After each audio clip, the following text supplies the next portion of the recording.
Okay, lesson 28 at the very end of my day. So I'm going to trust it's still going to be helpful to share. This was such a beautiful lesson for me. And it was 6 practice periods, 2 minutes each. And above all else, I want to see things differently. And I'm noticing in my practicing, I mentioned this before, maybe even just the last video, that now when I'm looking, I'm not seeing, sometimes my mind picks up on the microscopic or small, let's just say, mistakes, but now I'm really starting to zoom out and see the actual table. And in my bathroom, I saw, the tub and the door and the window. And before I used to be like looking really small. And now, then when I went for a walk, I practiced on the walk and I was like looking at the street signs and I remember a rock wall and all the things, cars. But then I zoomed out and just said the air and then the sky and then the whole earth.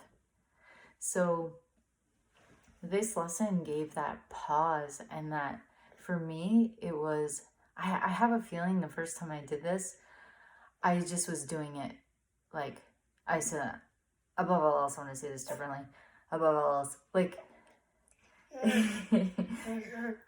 she's making fun of me.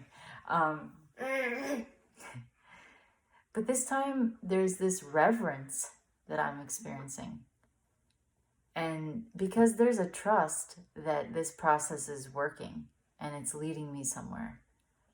And it's said in the text of this lesson, in the 3rd paragraph, when you say, above all else, I want to see this table differently, you're making a commitment to withdraw all of your own preconceived ideas about the table and open your mind to what it is and what it's for. You're not defining it in past terms. You're asking what it is rather than telling it what it is. You're not binding its meaning to your own tiny experience of tables, nor are you limiting its purpose to your little personal thoughts.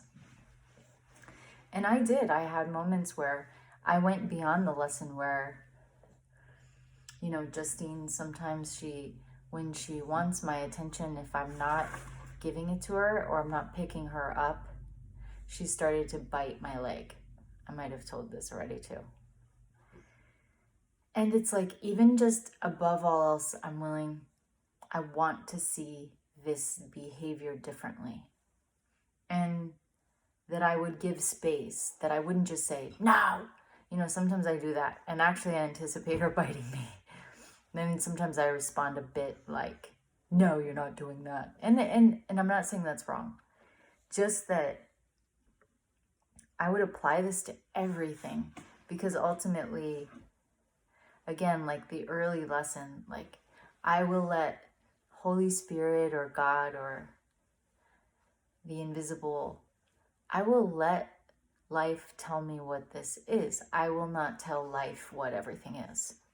So I thought this was beautiful. And I had a moment earlier this morning where I was like, above all else, I want to see this differently. And in my back of my mind, I knew, I want to see the God in this. I want to see the perfection in this. I want to see that these inanimate objects are more than what I am seeing at the moment. And then I peeked ahead. It just happened that the next lesson is God is in everything I see. But I already had that inclination. I was already experiencing that in this lesson.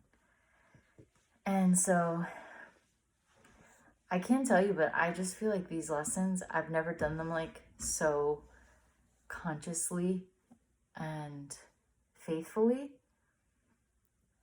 It's just so beautiful what this is all for, what it's all about. Just that literally we're peeling away the layer of this world to see, to know, to like relate to life from our spirit self. So cool. It's so wild. Right?